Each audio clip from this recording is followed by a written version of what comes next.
I know on Sesame Street, it seems like it's a good relationship, but it's not that way. If you saw the behind the scenes, you would know that Big Bird is a dick. There's no Big Bird without Snuff. There is no Snuff without Big Bird. They help each other. Unfortunately, Big Bird didn't see it that way. Who would you liken that to? What relationship in pop culture? Axl Rose and Slash. No, some people say that Snuffy is invisible. No. Do you believe? Imaginary.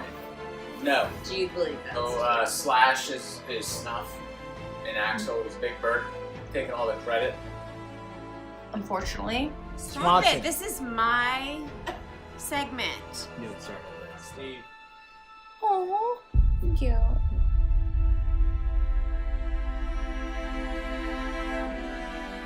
He did not like to be naked around anybody. True story. Snuffleupagus was a bouncer at a place called The Beat. And Big Bird tried to get in.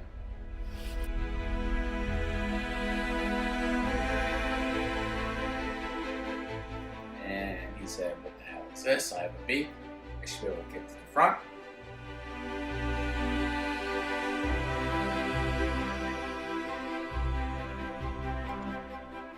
And he offered Snuffleupagus a bribe.